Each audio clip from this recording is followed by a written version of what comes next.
these people in my career at some point in time. I know Greg and I, who organized this thing, are really excited to have them here. Thought we'd do a different spin on a panel. We're hoping this to be a little bit very interactive. There are ideas that they're going to be doing some documentation about what we're creating. Hopefully they're going to be creating some things together today. So we thought we'd bring some exotic birds into our Durham area. So first off with this is Tran. So she's a senior associate at Little in our DC office. She's a social anthropologist. So what you say is that she's the queen of measurements and kind of leads a lot of our visioning sessions as we instigate projects, whether it be workplace or community or otherwise. And then we have Archibald, who's the Executive Vice President of Technical Architecture at Osborn Engineering in Cleveland, Ohio. Many things he's done throughout his career. He actually spent 26 years at NBC, doing a multitude of things, designing, working in Rockefeller Center and other things. Had the opportunity of working with him prior to coming back to Little. And so he's kind of they're both kind of resident nerds, but we kind of labeled him the futurist, if you will, of the group. So, and we hope that you guys interact with them. There's a survey that's thrown out, so they're going to use that as some of the content creation as well. So, throw it over to Ann. Thank you. Oh, God. Really nice to be here today. Hopefully you guys will have a lot of fun during our presentation. Like seriously, if you just want to ask us a question at any point in this, raise a hand, shout something. Can everybody hear me fine? Do I need to move my microphone or anything? Just checking. So basically what we've prepared for you is sort of an overview of all of the technological and cultural movements that have sort of brought us to the present day workplace. So we're going to do a quick survey of the past and maybe make some connections that we haven't really, that most of us probably know about but haven't connected to what we do every day. From there we'll discuss the present, and then hopefully we'll get some discussion and projection about what we think the future of workplace will look like and what you guys are seeing and what you're kind of hoping for and imagining. So I'm going to toss it to Don so he can talk to us about some of the technology. So I don't know whether any of you were here a little bit earlier, but Todd prepared a whole streaming media kind of thing on the history of technology and where we are right now. And my only cue card for the day is this.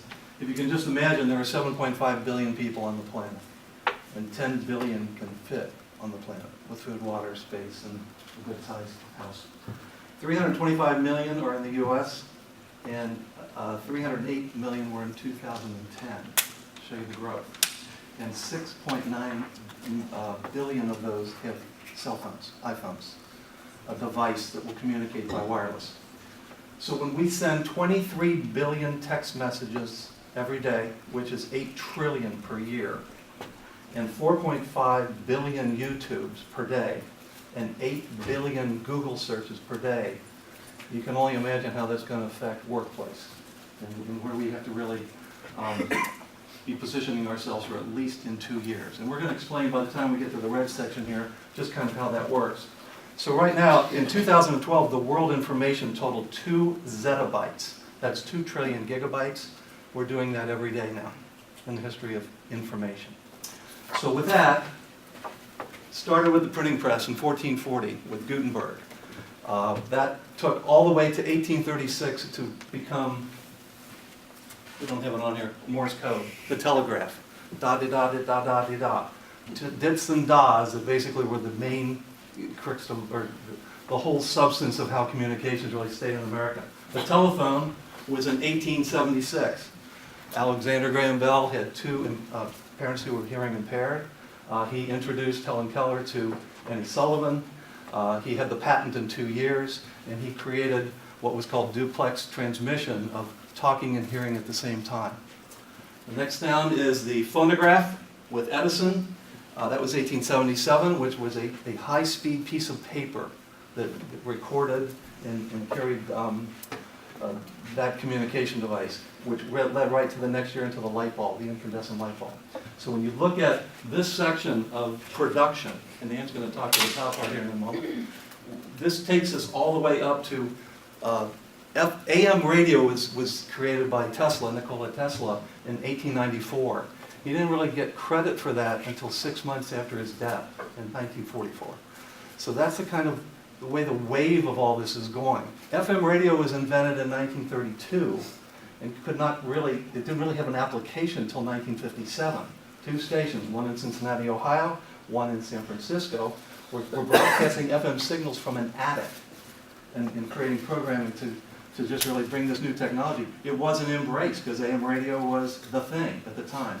And it took the 1939 World's Fair to bring black and white television over an iconoscope. My whole history is Todd mentioned, was NBC.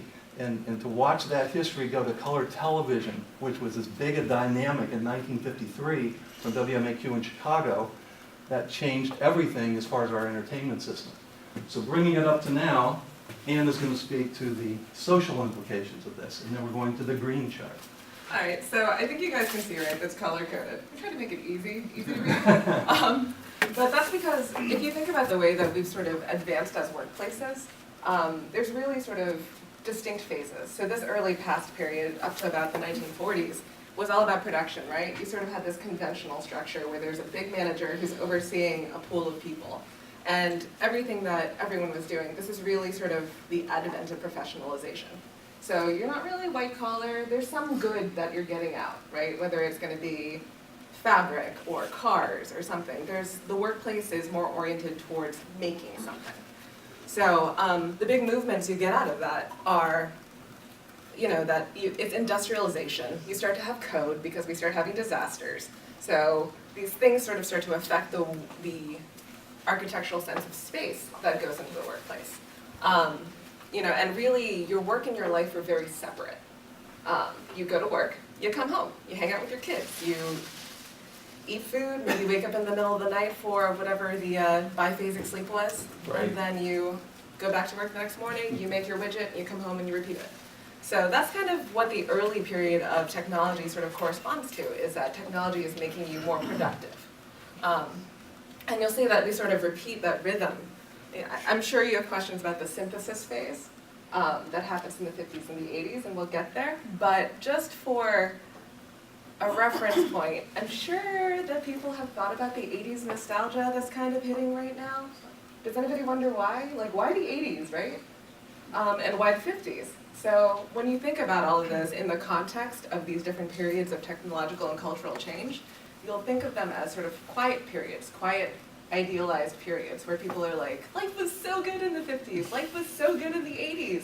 Like, I totally remember riding my bike and going fun places, and Stranger Things is hitting all those notes for me. So we'll get there as we go through the rhythm. But let's move to the next phase of efficiency.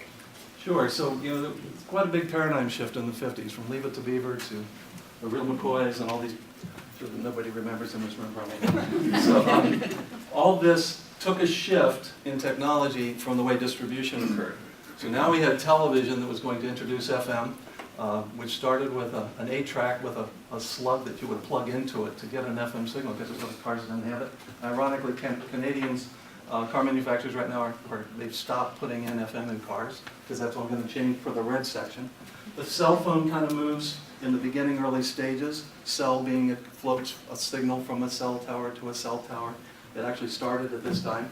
The email system, when I started at NBC, we were going to be paperless. There was going to be no paper in this company.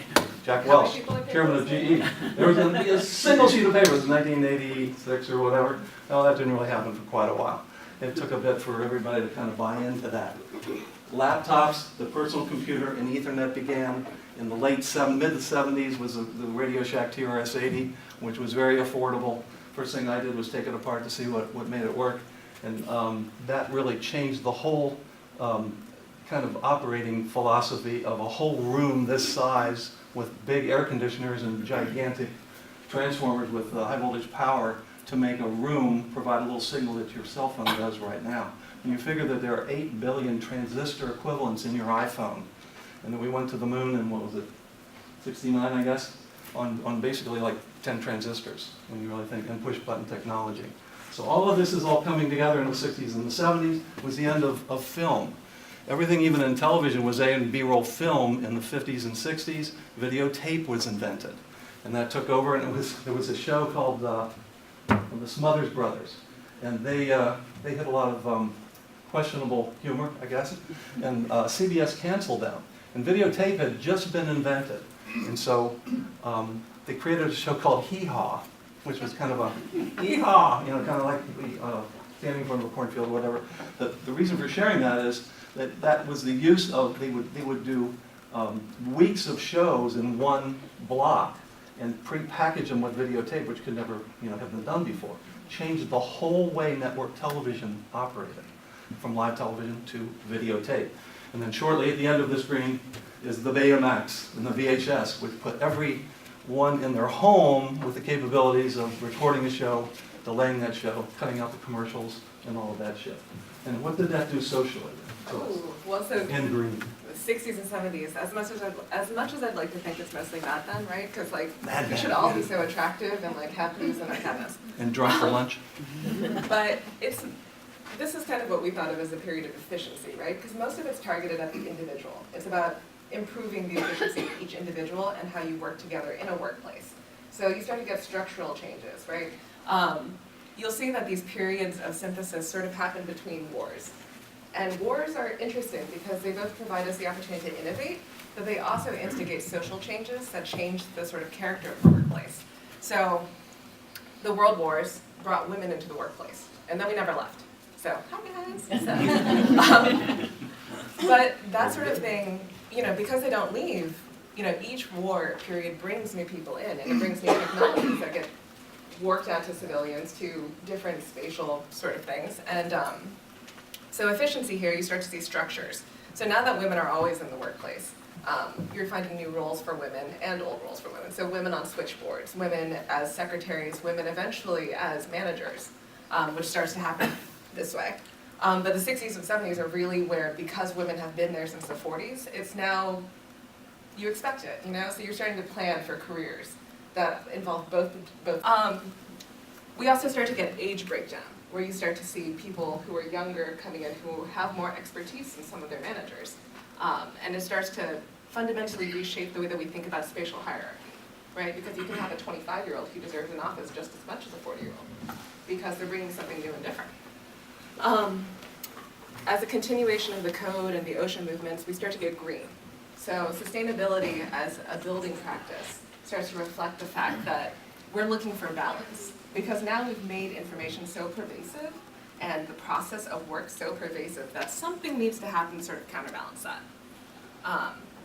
And that sort of takes us to this moment, which is where we are now. And I think we don't know whether this is right now in 2017, whether we're in a moment of synthesis or whether we are in a moment of transformation. And honestly, we probably won't know that until 2025, 2030, when we have the luxury of looking back and either being like, oh my God, so much stuff happened, or oh my God, that was so good right then and there. I was chilling, tweeting a lot, everything was great.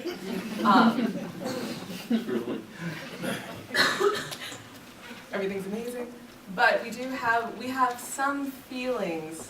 We know what the technology is, but we don't really know what the shakeout's going to be on the impact of workplace. I think we're all sort of feeling that, right? Every option's on the table. Is it open workplace? Is it focus rooms? Is it rejuvenation? What are the big things that are going to define the spaces that come out of this period of time based on all the stuff that's happening? And we'll get to that in a second, but we do know that some pieces are coming together. So we're starting to see people insist on work-life integration, which is a little different than work-life balance, right? Work-life balance was it was almost a mathematical approach to how you deal with your life. That I spent 10 hours at work, and that's not great, but I'm only supposed to be here for 40 hours, so maybe Friday I'll take off a little bit, but you're still thinking about work. You're still checking your email, right? And so the sort of fundamental part of work-life integration is that we're okay, that's cool. Yeah, let's go ahead and do that. I'll check email on Saturday and Sunday, and I'll write letters, and I'll sort of fit it in between soccer practice and going to the bar, and I'm not that impaired by this Bloody Mary, it'll be fine.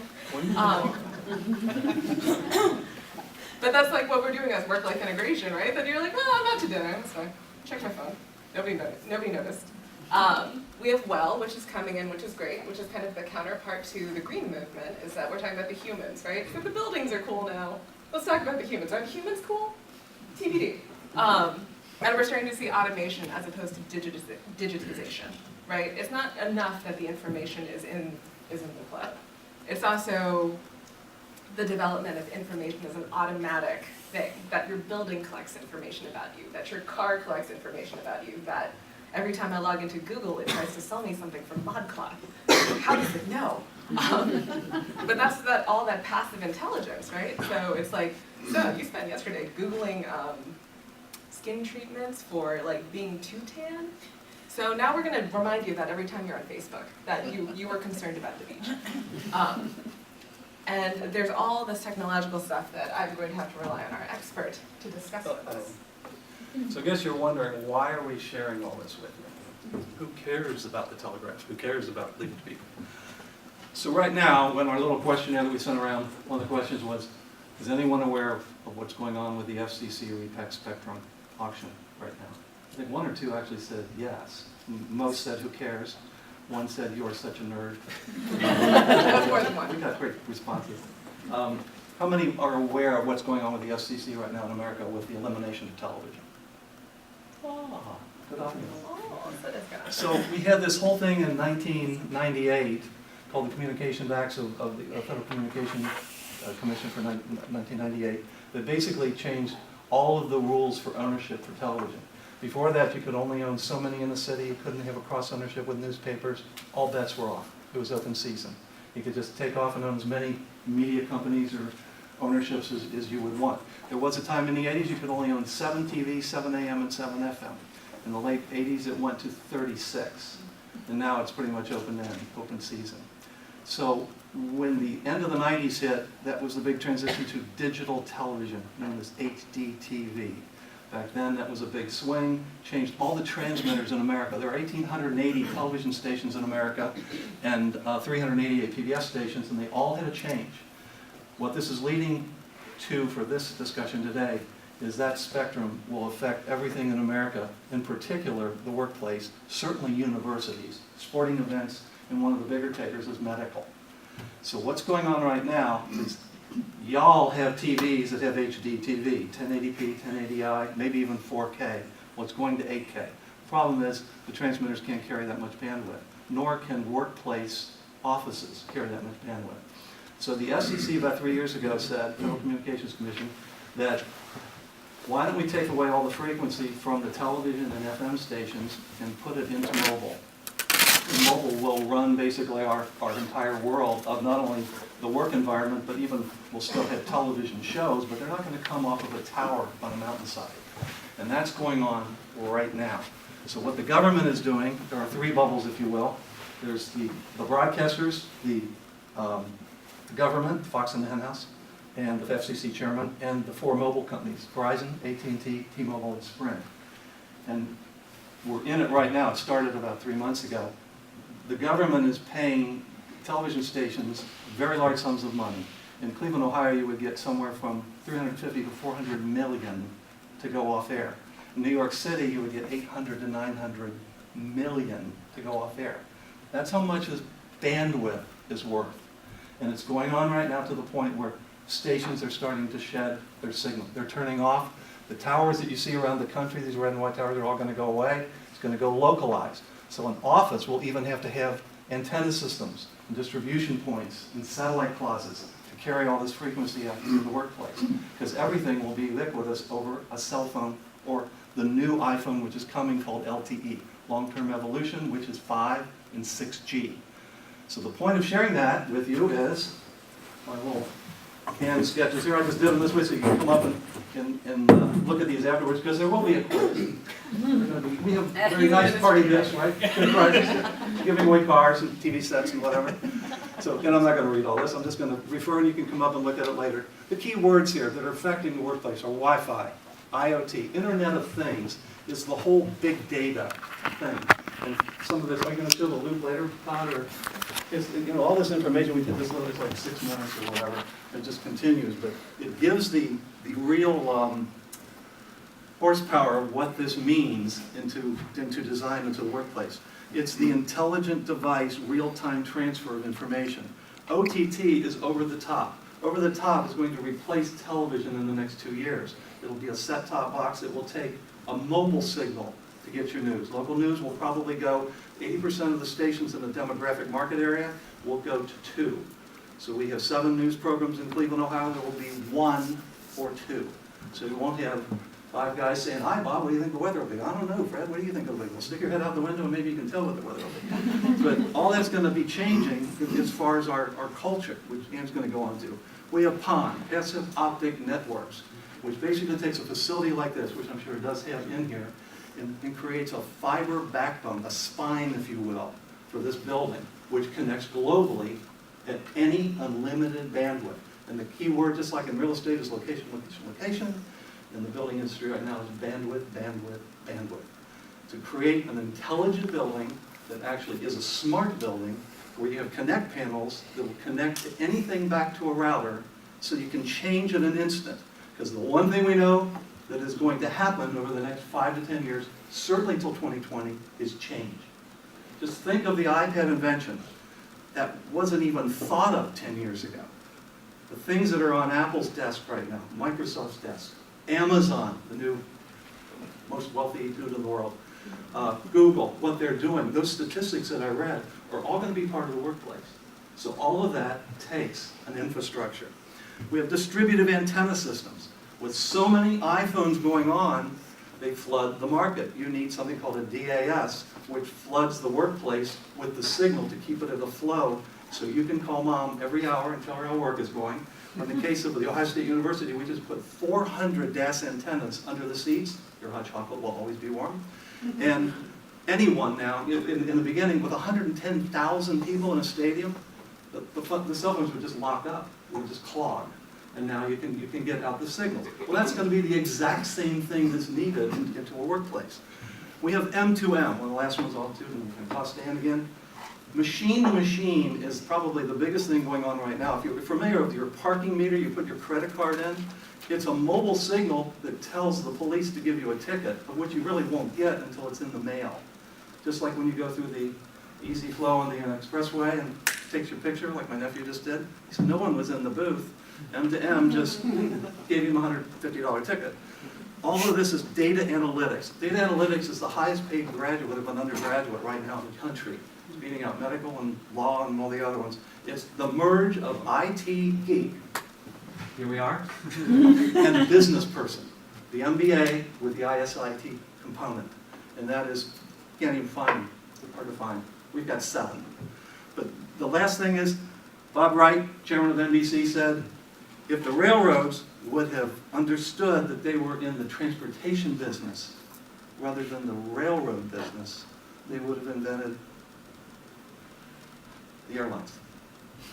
And that's the way the thinking is now in business architecture and distribution architecture. You've got to kind of think of where you're going to go with the transfer of information, because Ann is going to share with you what all this means socially and the input.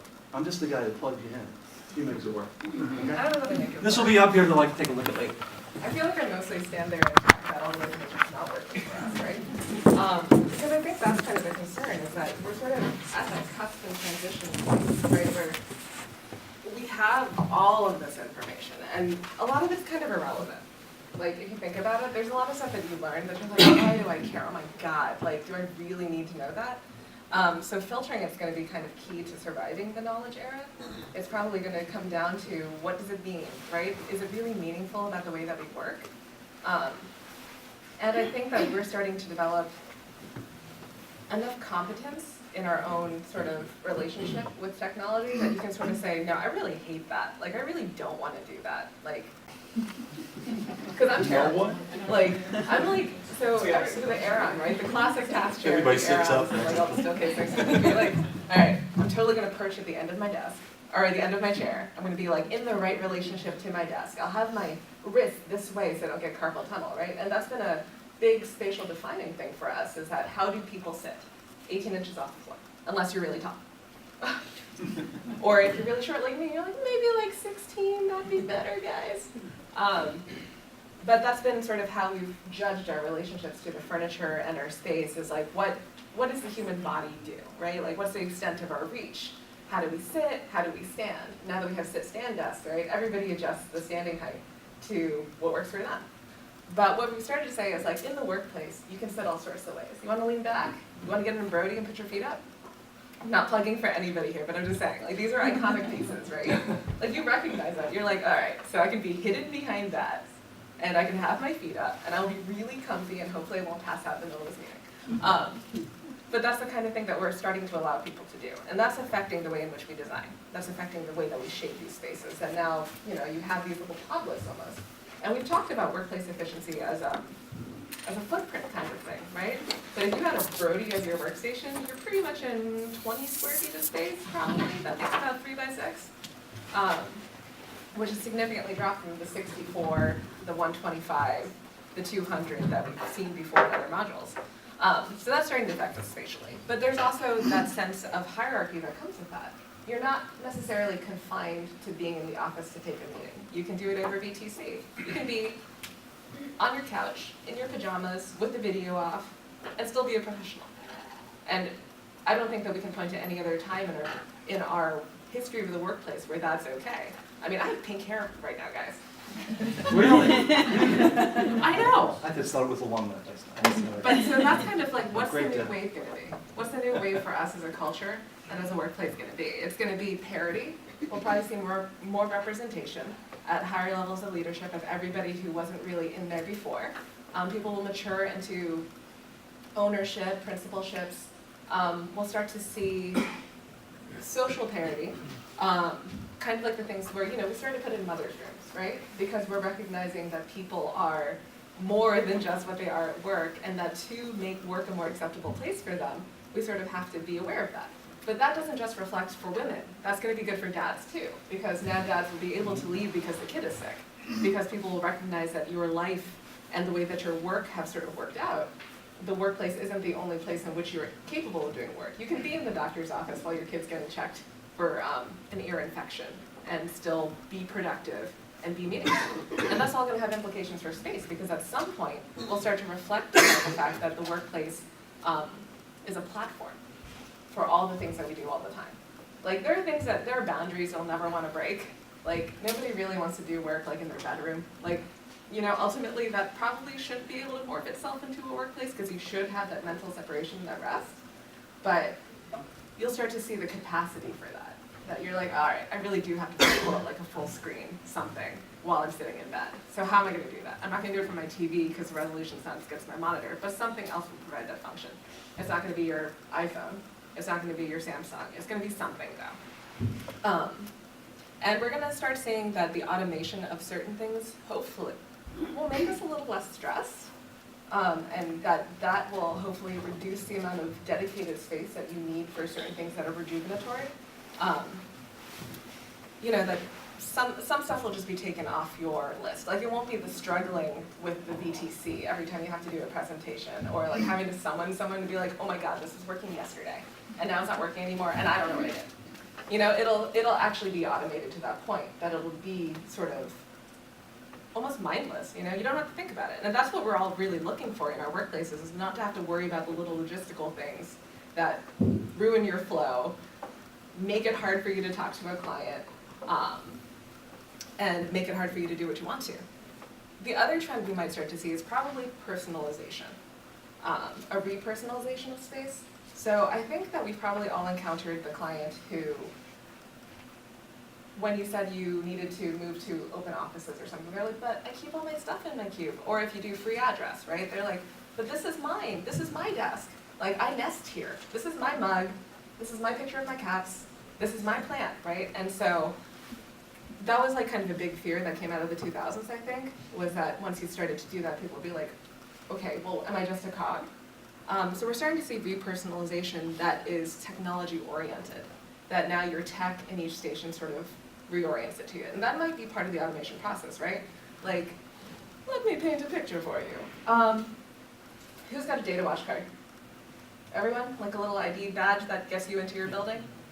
At some point, it's going to be possible for you to go to any workstation in your building, any workplace when you want to be in, and your furniture will adjust itself to your personal profile.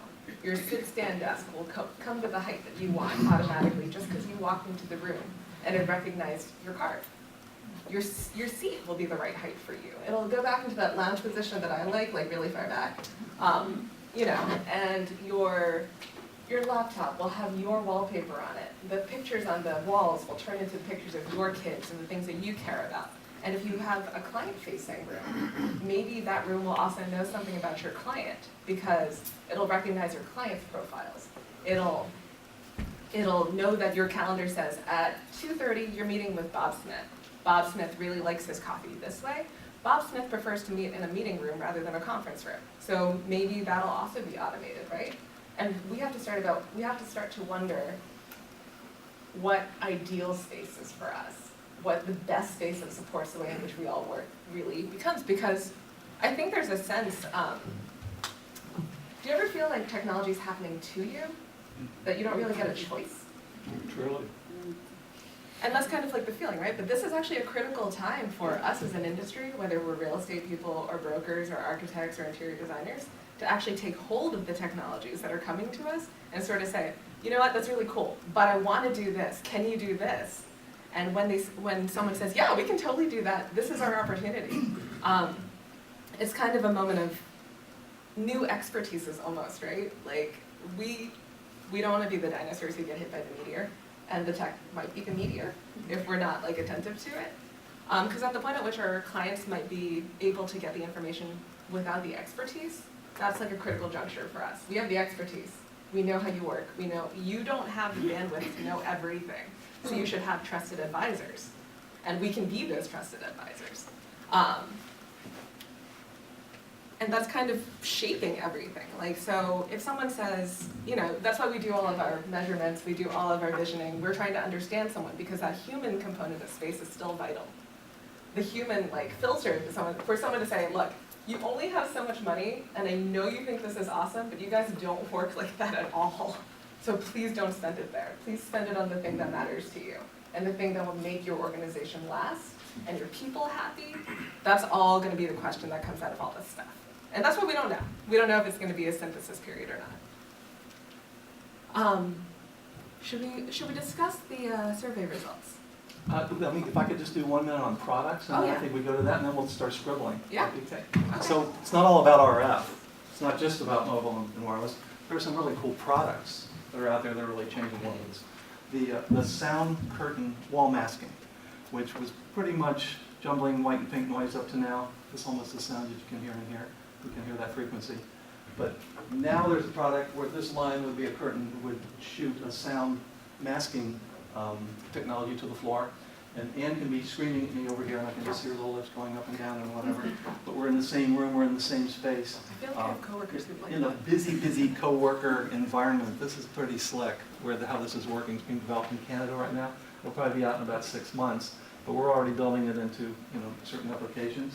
The Bit Glass, Gorilla Glass, Corning One glass, which is basically a 3/4 of an inch piece of glass. The glass in your iPhone is Gorilla Glass, by the way, moving around, sliding around, touching and bumping things up and making them happen and all that. The Corning One glass is actually embedded video into a glass. This is great for hospitals and places. We did these pandemic suites for infectious Ebola, and they were throwing away the television sets and the cameras and the equipment, taking them to landfill and burning them in a blast furnace because of the disease. Now it's all in a piece of glass, wiped down. That is in all aspects of workplace, especially in teaching, in the hospitals, higher education, K through 12, all of these kind of things. This is a pretty cool product as well. It's only like a year old. It was really expensive in the beginning, and now it's like the cost of a couple of sheets of plywood. GestureTech is a technology that actually creates imaging in a work environment that can literally make it electronically snow, or the one that they did at this last convention was that when you're walking through a floor or lobby or whatever, it creates water, and it looks like you're walking through water, like it's raining, and all that kind of thing. So, That'd be cool in the office building. it's very cool, very cool. It'd be super awesome. We'll start writing some of these up if you want. We can just, anyway, hybrid routers, okay? So right now, there's a router for everything. There's a router in your home, there's a router in your workplace for telephone, there's a router for Cisco, Juniper, there's routers for television receiving, well, it's on the air right now. There's routers for your iPhone, there's baseband, broadband, video, information, and data analytics. company in Salt Lake City, Utah Scientific, is building right now a router that is all 5-in-1. This is going to change all of the things in distribution in a work environment and even in the home, whether it's a little one or a huge one. We're rebuilding Weather Channel right now. There are 1,800 people at Weather Channel. This is the kind of workplace on steroids. If there is another Sandy and another Katrina and an earthquake all hitting at the same time, they would project that over 30,000 citizen journalism hits will come into their what's called an aggregation center. They have to figure out how to take it down to 7 to 12 stories to air over an hour. This is a whole different thinking of workflow, of work interaction. Bob and Mary now have to work together in 2 different culture technologies and put them together. But what It's if this Bob new hates routing. Mary? What's that? What if Bob hates? Bob hates Mary. Gosh, you know. But the tech They means put they don't- Fred in where Mary used to be, or But that whatever. means that the tech means they don't have to actually sit by each But other. it's a cultural thing. You're absolutely right. It's as much culture and concrete poured red dye, big hoses and everything going everywhere, PVC Schedule 40 in case. Right now, this is leaning towards encrypted microwave. Little 12-inch dish on one building, little 12-inch dish on the other, and it sends it by air. It's encrypted, nobody can steal it. You realize how much money that saves from digging up a campus for 6 years? This is huge. So it is efficiency, it is cost saving. The client benefits, it's win-win. And so these are the things we wanted to go through. And I think we hit the questionnaire now where we were called nerds. Oh, it's- okay, so And the one I love, who cares? full disclosure, that's probably my fault So- because I'm a nerd. So why don't we just do that? Well, so the reason though, we thought it was important to get a sense of where people were living, right? So it's kind of interesting. Like, so the population that we surveyed apparently has no traditionals in it, which is sort of people who are in their mid-60s to mid-70s probably at this point in their careers. So I don't know if that's representative of CoreNet membership here, that you trend younger, because we had like 50% of responses were millennials, which is kind of interesting. Well, and we'll start talking about the conflicts in that pretty soon. So of those 36 people who replied, 50% were millennials. Pretty much everyone felt pretty competent in technology, like felt that they were either digital native or that they were pretty good, right? Like you feel pretty comfortable with it. But most people, when asked that little throwaway question at the end about which technology from the movies you'd rather use is kind of important, because this is what all of this technology is going to allow us to do, is reshape the environment as no longer a container, but as a platform for all your technology that accommodates and shifts to work for you, right? So Jarvis and the holodeck and all of that good stuff, that's something that's within our grasp, that you no longer need space to be something that is truly defined, that your window wall that turns into an LCD screen is real. So that's kind of why we're at this critical point, right? That we have the opportunity to shape that. We have the opportunity to say to the people who install the technology that now your technology will help us make this space. So I thought that was kind of interesting, because we are millennials, for a lot of us in the real estate industry. We are younger, we are coming in, and 10 years we'll be mid-career, we'll be guiding our clients, and if we're still sort of responding to the imperatives that came out of past workplaces, then how good of a job are we doing in serving clients who may be asking for a bit more? So I think that's kind of a fundamental question facing us, is with all this tech and what we know about it, what are we doing as designers and architects and real estate brokers and facilities managers to really respond to that, to say that you can start to future-proof your organization. You can start to imagine a workplace that really responds to you. We haven't even touched on virtual reality, right? Correct. On the impact that Oculus Rift or any of the augmented reality solutions have on how we do testing and simulation, and not just for us, for our clients as well. And those have spatial impacts too, right? Oculus is a room scale system, which means it needs a 10 by 10 room for you to actually roam around in. There are other ones that are couch-based, but these have real implications, because if you have a client who says, okay, so we do a lot of, let's say we make cars, we make something, and we want our engineers to sort of be able to visualize that, to show our clients, to be able to walk around it in real time. And so you need a simulation lab, and you need a simulation lab for a VR headset where people if they bump into the wall, they're not gonna get hurt. And we need 6 of them. And if each of those rooms is 10 by 10 and needs a certain amount of infrastructure, that's 600 square feet that you need to account for in your program. And most of us probably didn't even think that was gonna be needed. You can't co-locate that with a desk. You can't co-locate that with other things that people are gonna just walk into when they have their headsets on, right? And you need to make sure that the specs of that room are right, that the power is there, that it hooks into some system, that maybe there's some sort of monitoring way for someone who's supervising this to make sure that the simulation's working in real time. So that's all stuff that has spatial implications that we're just starting to understand. Like, what is this gonna do to the way that all of our clients work? What is this gonna do to us? And that's kind of why the questions were tilted that way, because to a certain extent, there's also a rebellion going on. So I know that everybody said that they were okay with their tech. Most people said they loved it. Nobody said they hated it. Nobody? Like, nobody hates having their phone on all the time. Thank you, Todd. Not better. Like, there's no part of you that says, I just want to be at the beach. Oh my God, stop it. Yes. So we have this moment, right? But that's the first inkling that tech isn't the only answer. That there's going to be some analog component and some ability to unplug that also has to happen as a response to the fact that we have pervasive technology. Like, I kind of do want to go into a black room and lie down and have nobody talk to me for 15 minutes. And I don't want to check my phone, and I don't want to have my screen on, right? So that starts to affect the way that we think about workplaces too, because that's work-life integration, but we're also kind of talking about work-life rebellion, where your life and your personal health and your mental satisfaction starts to re-enter the workplace because you spend so much time working. So what are you going to do? And so that's kind of the reaction to all of this. So that's why we see well pretty much has no criterion that says, how good is your technology? Well asks you about your biophilia, it asks about the air quality, it asks about your water, it asks about your food, it asks about whether or not you have to take a red eye every 2 weeks, you know? But it doesn't ask you about your tech, because we're starting to recognize that tech is super helpful, but it doesn't necessarily speak to the quality of your life at the workplace. So that's kind of the question that we have to ask too, is like, how do you balance all this? We know now that technology can't be an overlay that goes into a building, that if you want to make a building a long-term asset, you plan for the fact that it's going to evolve, and you plan for that at the beginning of the design process. You say, what capacity do we need?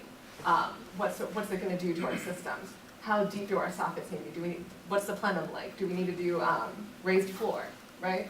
So you ask those questions at the beginning. But now we're starting to ask the questions of like, now that we have all this tech, how do you survive it almost? And that's kind of why we have to think about that, because I think we, as an industry, need to continue to have empathy. And sort of that empathy is like kind of thinking about our own experiences and sort of being like, if I hate this, then maybe somebody else hates this too. If I love this, maybe somebody else loves it too. What makes me feel good? And then asking those questions of our clients, being like, you have a culture, you have a mission, you have a set of values that are why your organization has lived so long.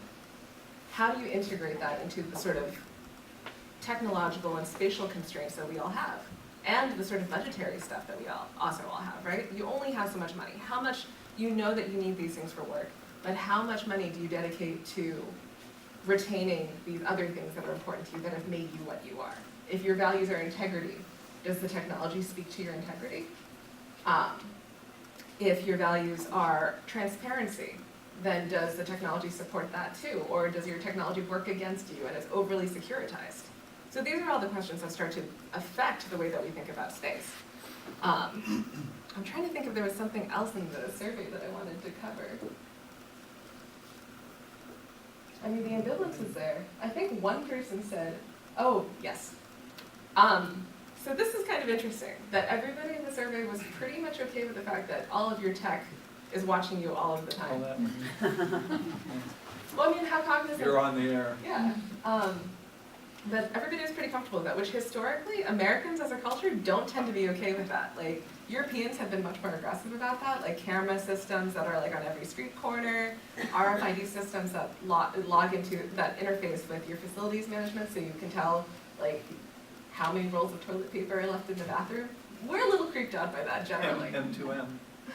Also when the Coke machine is empty. Yes, that's very important, because Last that's really thing, says caffeine. come from that. But so, do you guys feel that that's true? And please chime in, like, do you feel totally okay with being watched all This the is the time? I think it was interactive more part. that there's not much you can do about it, so, Yeah. that was my answer. So acceptance? More of acceptance, Yeah. giving up. Reluctant acceptance. Reluctant, yeah, but there's some people who are totally fine with it, and that's actually a big transition for us, like, that we're like, location services on all the time, like, if you knew that your building could report to anybody where you were, who would be totally okay with that? Anyone? Well, I need to find you all the time, Todd. But that's kind of the question, because we have the capacity now. When we say we have IoT, like, you know, the new Samsung fridges that tell me how many eggs are in there, I actually find that deeply disturbing. Like, I don't want the grocery, like, I actually don't want the grocery store to be like, hey, got special on eggs. I'd be like, It does bother me, sometimes I use my phone for work and like I looked up a refrigerator for work. And so the next like month, every time I put Facebook or whatever, it's like all these commercial refrigerators. or, Right. And that that is disturbing. well, and so that's the kind of, once again, this may point to us being on the cusp, right? That we're still sort of feeling uncertainty about that. We haven't really fully accepted it.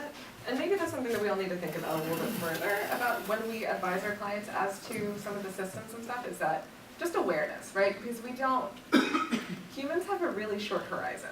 Like, as people, like, I don't plan for next year in like small moves, right? It's not like I know where I'm going for dinner on May 3rd, 2019.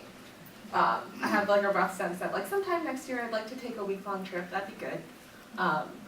But so we sort of have selective relevance. There's like the things that are at the top of your mind all the time. It's like, I need to get this done. My to-do list is like 60 items long. So you don't really have that awareness of being tracked. You don't have that awareness that the internet knows these things about you, that your Twitter feed, your Facebook feed, your Instagram, all can sort of penetrate how you work. And it's kind of a feedback cycle, right? It's, you do this thing on your phone, but you happen to do it on the office wireless, and so now the entire office network knows it too. Like, yeah, you looked at Brian's scarf because you were checking the price of a fridge for a client who isn't gonna need like 15 refrigerators, they need one. So you just checked like Best Buy, because you're like, does it have these features? And now all of your ads are Best Buy, and every time you check a news site, or you go on CoreNet's site, if it has an ad distributor, it knows that that's gonna be your fridge on your CoreNet site. And you're like, how did you know? So that's the kind of pervasive stuff that will affect us unless we make sort of aware and deliberate moves to say that's not the thing we value all the time. That we want this to be the way that we're set up. We want this culture. We want this sort of freedom from it. We want our people to have this sort of like, you know, so that it's not trying to sell me AutoCAD when I'm just shopping for shoes. Change, you know, you think of how dependent we are on the technology, if there is that much information and there is something that's like a war, whatever, how just how quickly it can be used against you and the kind of impact that it can have, you know. Yeah, I see that as a potential, I guess, gray bar. right, the sort of, Change. whether all that information is positive or negative in impact, because on the one hand, yeah, maybe every building knows your preferences regardless of where you go, like even your coffee shop knows how you act at work. Little disturbing, you know, but that's kind of the advent of it, and securitization is kind of key. Like, we don't really talk about this enough, I think, because the new cool thing is very top of mind, you know, so you get this thing where you're like, that's so cool, that IoT thing is so cool. But you have to talk to your clients, and like I've had to have this discussion with people. It's like, so you're opening a port to the outside world, and now people are gonna know how many people are in your building at any given time if somebody hacks it. So you guys should be pretty aware that you should separate the network that your occupancy sensors are on from your data network that you use for your information transmittal. And people go, really? And you're like, yeah, you should totally do that. You should totally separate this. Security is such a big part of this. Yeah. I mean, you know, I'm a radio operator, that's how much of a nerd I am. And I can sit in my Radio Shack, and I can listen to baby monitors in our neighborhood. I can make your garage door go up and down. I mean, the airwaves are free. Yeah. The FCC, basically, it's regulated, but those airwaves are 100% free. When you're doing Twitter, Facebook, email, it's forever. It really is, just so you know. And it will come back, one way or another, to haunt you. This is your moment of untagging everything. Yeah, just so you know, I mean, you know, the security, when I say encrypted microwave, the operative word is encrypted. It's not just open microwave going from building to building, so anyone can snarf it up. You know, one of the problems with television broadcasters is folks can actually sit in the parking lot of a newsroom and steal the stories right off the wireless coming out. Well, that just happened in Game of Thrones, right? Like, Absolutely. I don't want people to The tell drone them what thing happened is a next whole nother episode. dynamic as well. Well, but that's the other thing though, right, Don? Like, so the problem of technology too is human fallibility, right?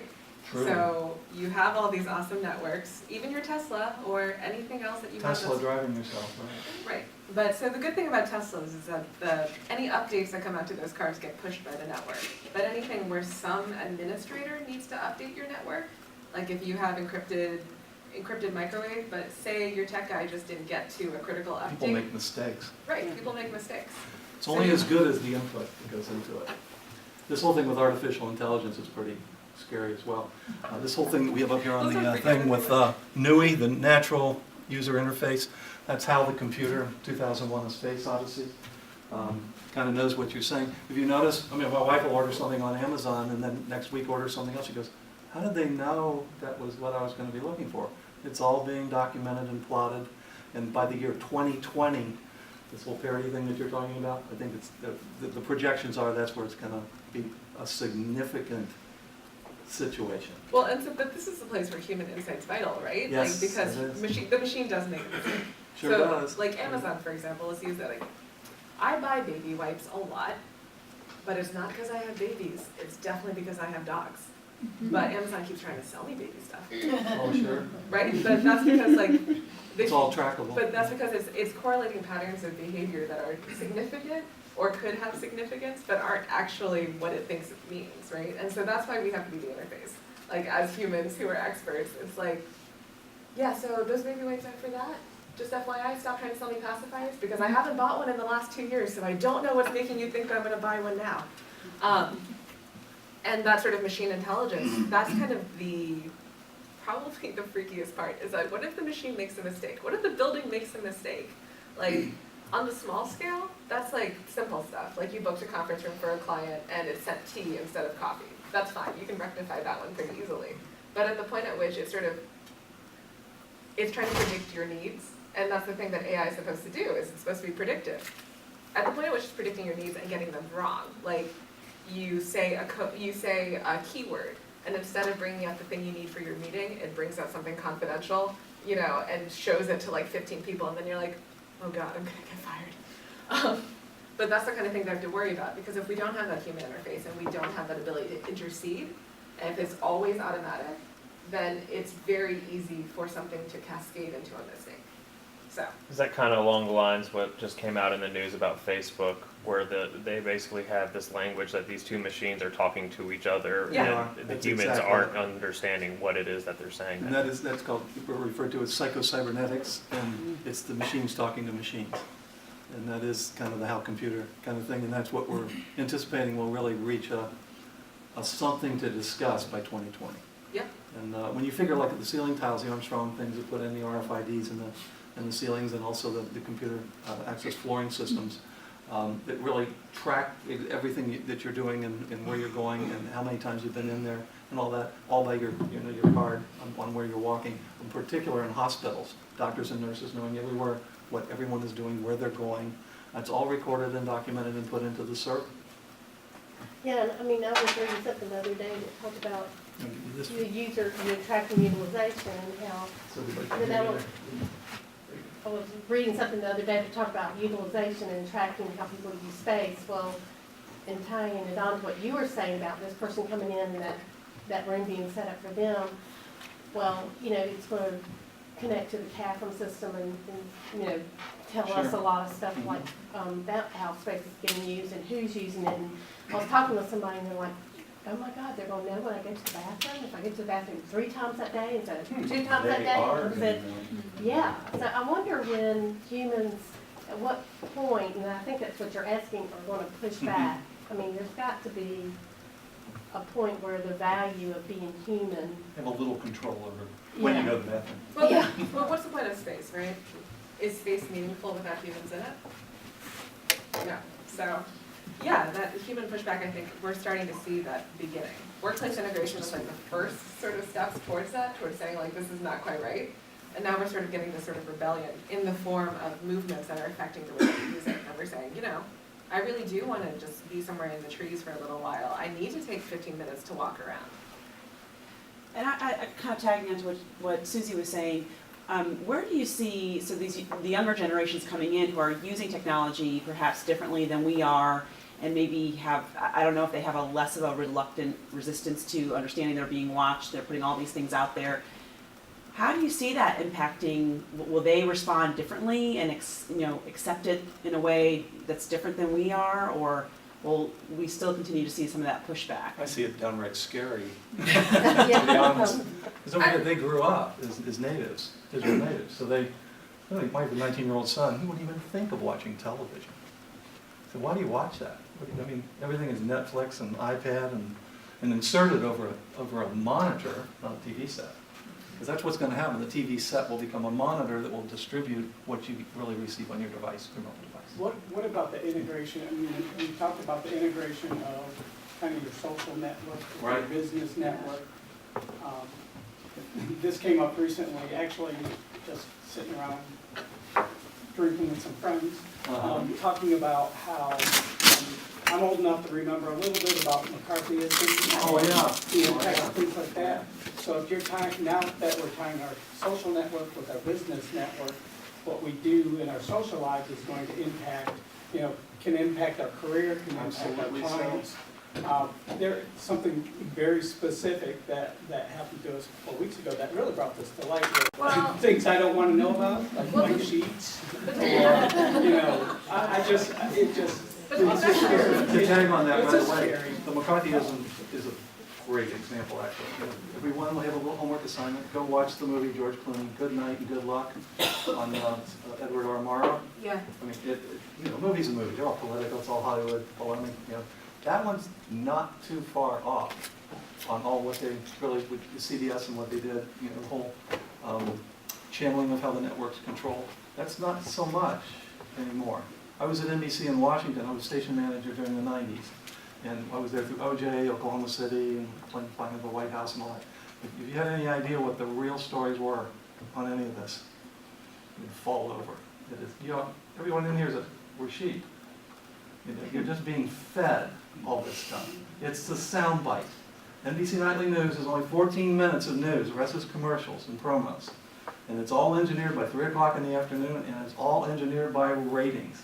What you're going to buy, what they're going to sell, what's going to, at the end of the day, be what you're going to think when you turn off that show at 7 o'clock at night. And to respond to that from a cultural level, and one more and we'll get you. To link both your question and your question, that I think that's kind of where we're headed in terms of parity in the future, is that we've done a really good job of segmenting people into little bits of themselves, right? Which makes you almost a caricature in any environment that you're in, whether it's the workplace or your social life, that you get distilled down to these like 3 big things about you. It's like, well, she's kind of a nerd and she asks Star Trek questions and stuff like that. But you become a caricature of yourself. And probably, if we're lucky, and if we're deliberate, and if we're active about it, having this wealth of information will allow us to understand each other as complex creatures who work in complex ways, so that you're not just, if somebody saw your Netflix history, they'd be horrified, or if they knew you watched 24 hours of the Kardashians the other day, but it won't be like I won't tell. No, but so hopefully, if we as the human intercession into technology can sort of recognize that you're not just the sound bites. You're not just those 2 really bad pictures on Facebook where you look really bad. You're not, you're... Which are there forever. Right, forever, until you delete them, unless somebody has... Nothing is deleted. Yeah, but you're not your Snapchat history. You are more than the sum of these visible parts. If we can develop that into our spaces and keep that in mind when we're talking to people and sort of trying to work through what they need and how we can help them, then hopefully that'll be the cultural pushback. Because I think even for the babies who are coming up now, who are digital natives, none of their use of technology has been in the fullest depiction of their lives. They Snapchat stuff so they can share. They Instagram stuff so they can share.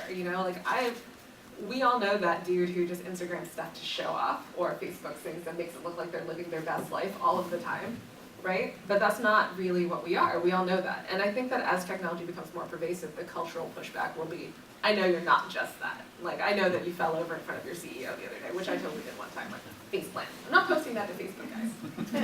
But somebody else would. Yeah. Or the time that I had an allergic reaction and I ended up in the ER, and the only question my sisters had for me after I got out was, why didn't you send us a picture? And I was like, because I'm not letting you put that on Facebook. So.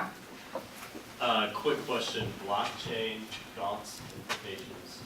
I know you're a tech developer, but what do you think? I think Don can cover I'm this. sorry, did you hear that? One more time. Blockchain, thoughts, implications? What do you think on that? It's just all part of the bag right now. I think there's about probably a dozen things in that category that are just going to be, I'm sorry, I just think they're scary for where they're going. I only understand blockchain in the context of Bitcoin. So. Yeah. So I'm not a good advocate for understanding how I know, it's blockchain so will new, affect space. I don't know anything. It's tough to see where it's going. It's new. I think, and like there are things that are on the boards right now. They're going to be out in about 6 months.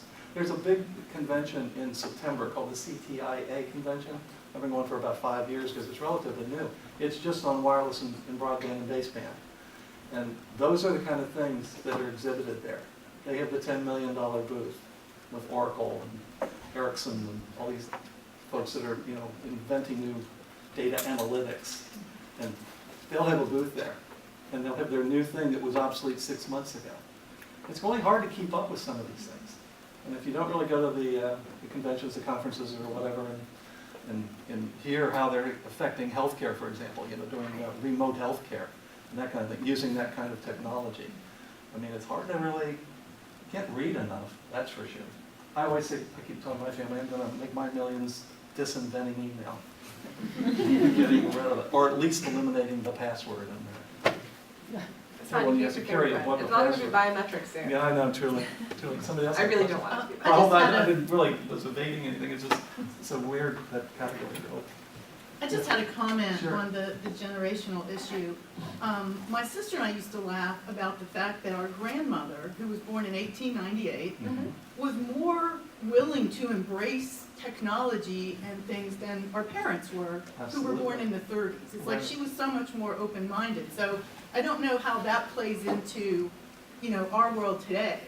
If the digital natives will, maybe not be as embracing of some new things than maybe some of us who are not born into that. So just It was our little thing. I don't know whether you're going to roll that again, Todd, up there again. But as they say, the natives today are not only consuming it, they're creating it.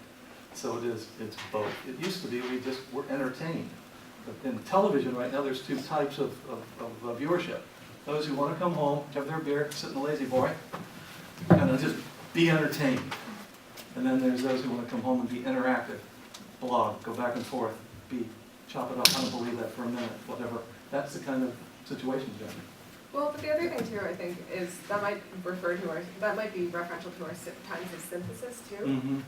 Because it sort of depends. Like, cultural nostalgia is pretty forceful, and so your parents who were born in the 30s will probably have a different memory of an ideal time.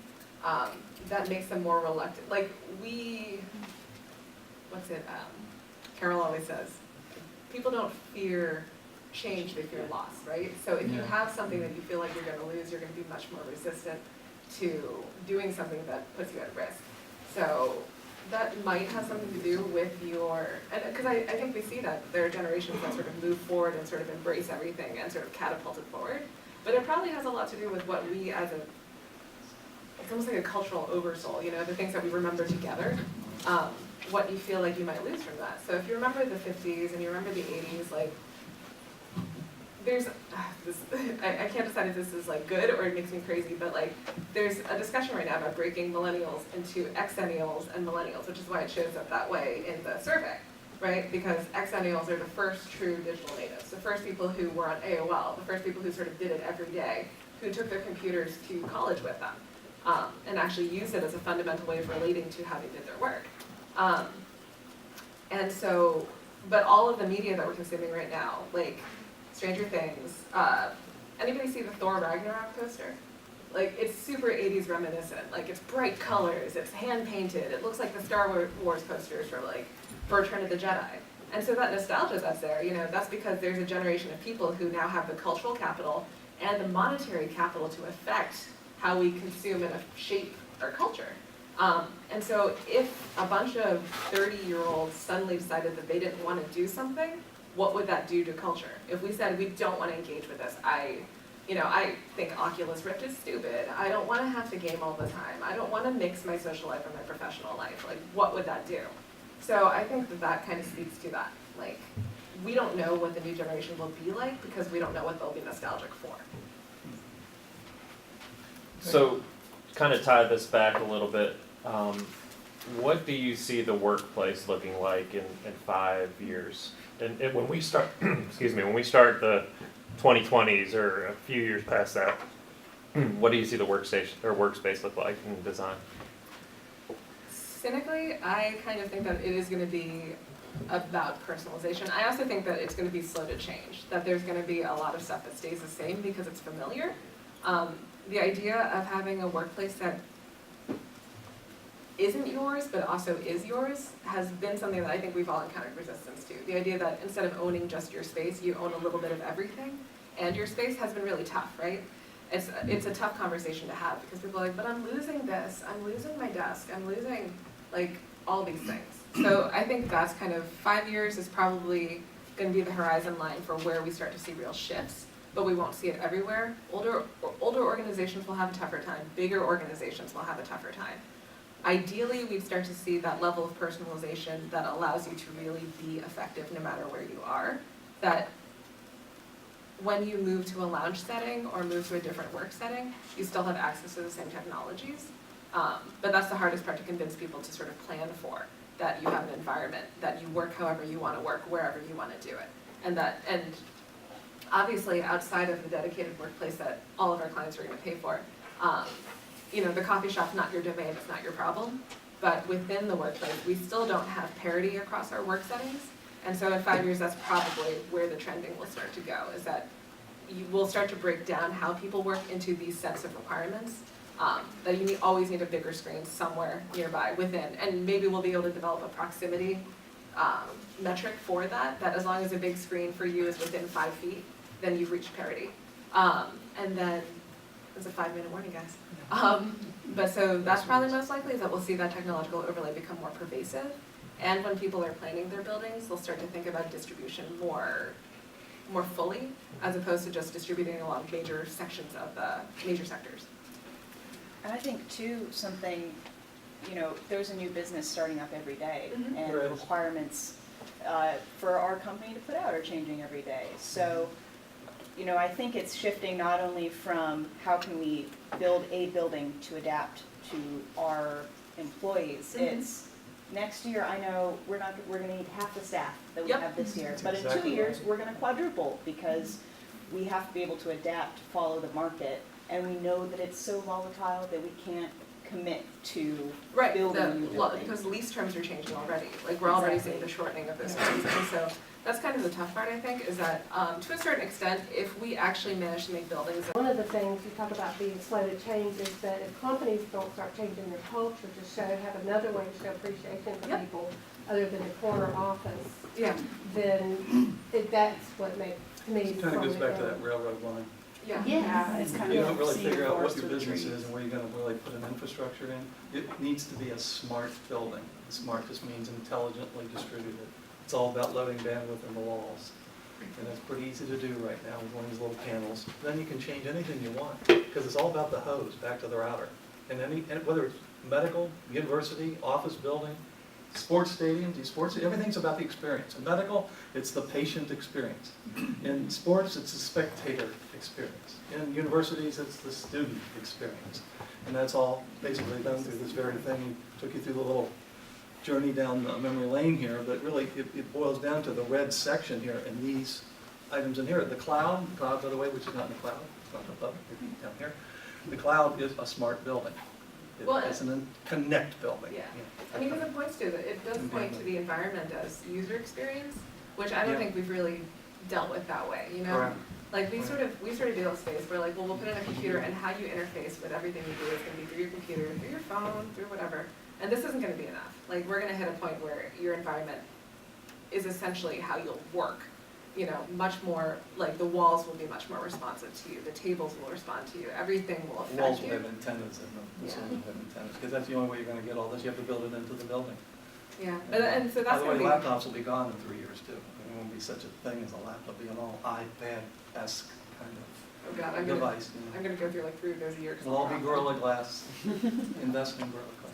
Well, and so that's kind of the weird part. So that's probably, to Brett's question, that's probably part of it too, is that it'll be your entire environment, which is a really tough thing. Like your finishes and everything will be responsive. The fact that we have like, you know, photovoltaic fabrics that sort of actually dictate the way in which it's designed sometimes. Like all of our stuff will be so much smarter. And you'll still have like tables from IKEA and stuff in the mix, right? Like, because everybody knows that startup that for some reason still has doors on trestles, you know? So, and that's gonna persist, like that sort of ad hoc workspace. But we'll be trying to figure out which parts of it we can still move, so. Frank Lloyd Wright lost me when he wanted me to wear clothes he designed in his buildings. What? But it makes it Remember makes this it so much easier. Johnson waxed these little outfits to go with his architecture. I'm kind of crossing the line a little bit. Now they're intelligent outfits. So I think we need to get you guys No, ready that's so you can take your tour, but we really No. appreciate you Thanks all for coming. coming. We will see you next time. Big thank